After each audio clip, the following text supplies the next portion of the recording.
The 570S might be McLaren's new entry-level model, but it could be the most important car from Woking's finest ever.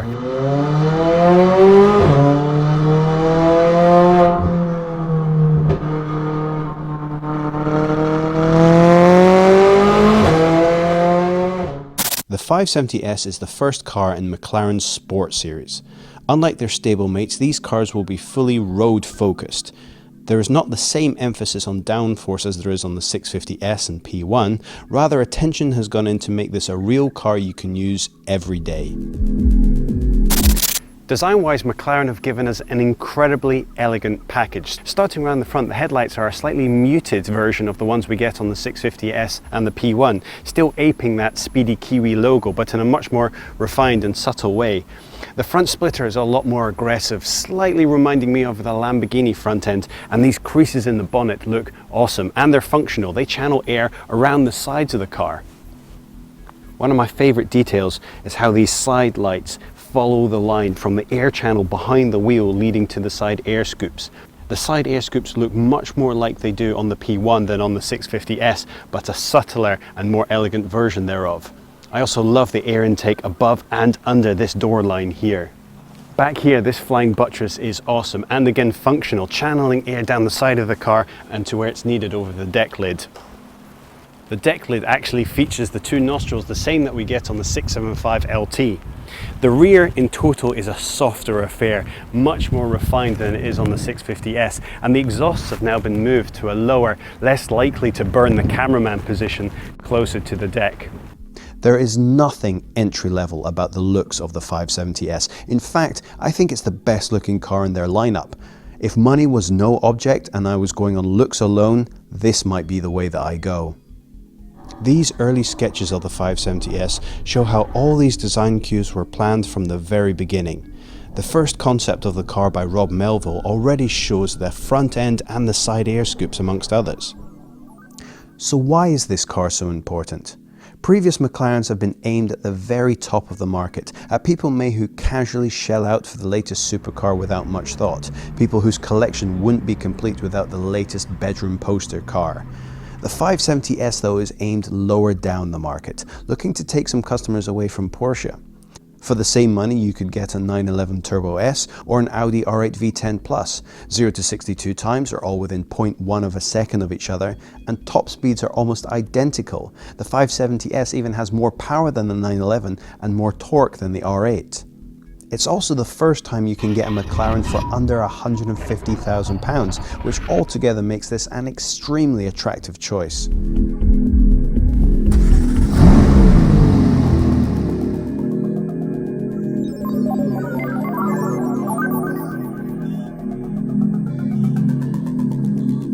The McLaren we know is only really about 5 years old, and it's incredible to think how far they've come in such a short period of time.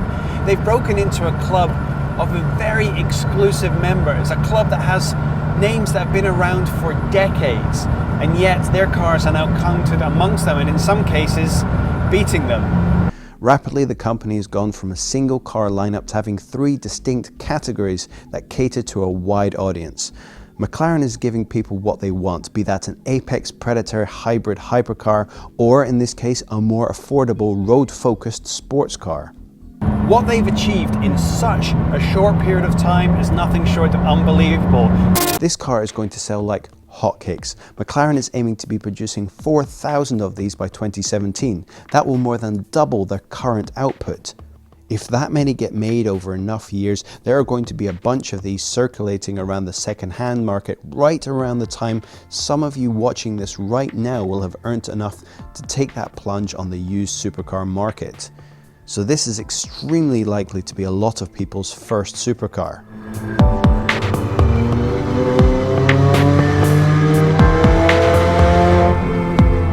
The 570S has a 3.8 litre twin-turbo V8 kicking out 562 brake horsepower and 442 foot-pounds of torque. 0 to 60 is 3.2 seconds, and it tops out at 204 miles an hour, making this the latest member of the 200 mile an hour plus club.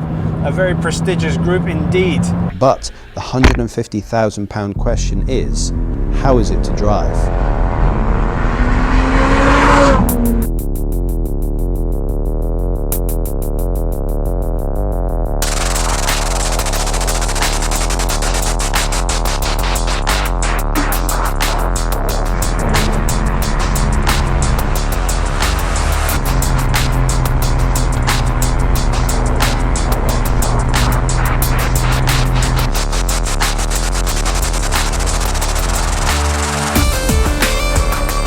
Now this may be aimed firmly at the sports car market, but this thing is supercar quick. There are a variety of driving modes available, meaning you can dial in exactly how ferocious you want the throttle to be and how you want the chassis to handle. Sports mode across the board is pretty much where I've had everything today, and that has just given me the right amount of fear and excitement. Exactly where you want to be with this kind of car. The handling characteristics are pretty neutral, meaning you can put it into a bend as fast as your nerves will allow you, and the car will react pretty much how you'll expect it to. This isn't a crazy oversteery monster, nor does it dial in loads of understeer to keep you safe. It's right down the middle in that sweet spot. The brakes are perfect. They're firm, you need to be strong on them to get them to do what you need, but they are predictable, linear, and they give so much feedback. You can trail brake into a corner and know exactly where you stand with the car. The 570S has skinnier tires than its other stablemates, giving you that slightly more dynamic and exciting feel out on the road. You can still take it out on the track, and of course there are track modes. But the price point that this car is at is going to be someone's daily driver. It has to be easy to handle. And with active mode turned off, the throttle is soft enough to still keep you safe, keep you comfortable.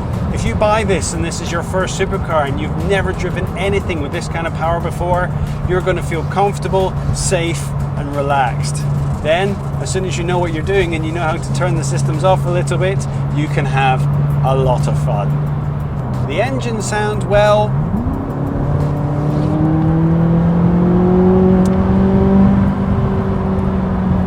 is that very characteristic V8 turbocharged sound where the rawness of the V8 has been muffled by those twin turbos. It's not a thunderous roar and it's not a gut-wrenching scream. It's a turbocharged V8 sound. You get what you expect. But that's the price you pay for that extra bit of power. Turn off active mode, let the car do most of the work, and everything softens up to an extremely pleasant ride. This is a car that you could use every day, although I wouldn't pick this spec with the extra lightweight seats that only adjust laterally and not up and down. Also, like many sports seats, these aren't made for the broader backed gentleman. The speed of the steering rack has been improved, so you've got that little bit extra control. And on these windy roads, you have the confidence just to throw it in. In the sport mode that I've got selected, it gives you just that tiny bit of slip just to kind of get your pulse racing without you ever really feeling in any kind of danger.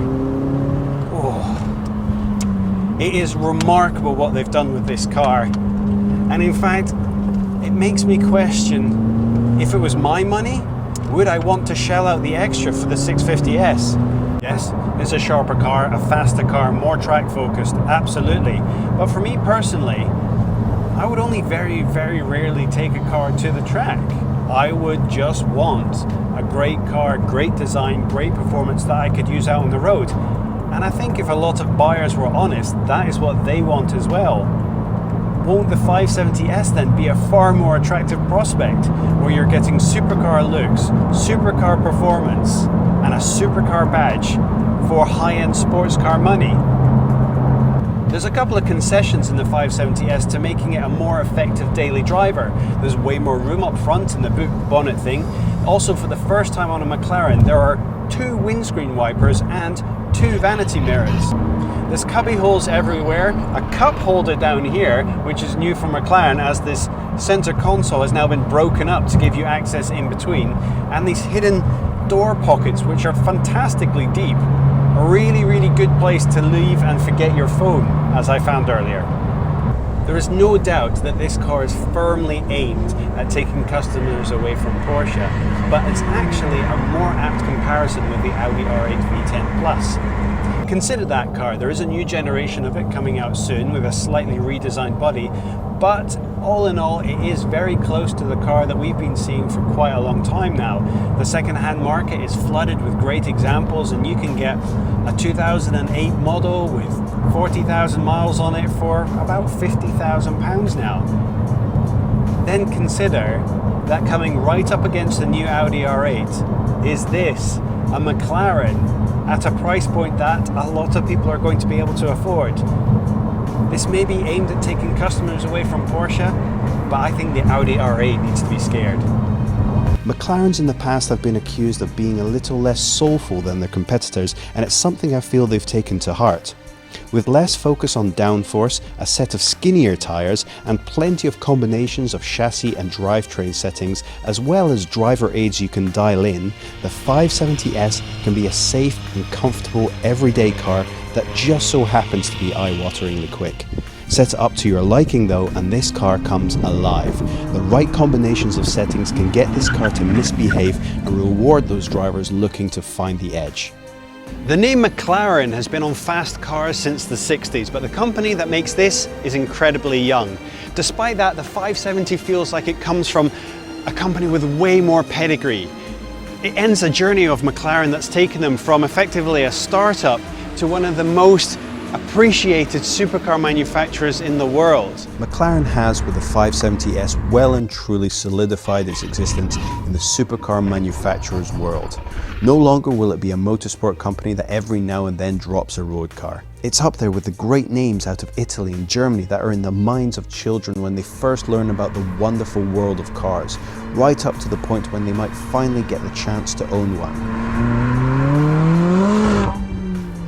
Not only is the 570S to me probably the best looking car in McLaren's lineup, it has the performance to match. If this is the beginning of a new era for McLaren, they're off to a hell of a start.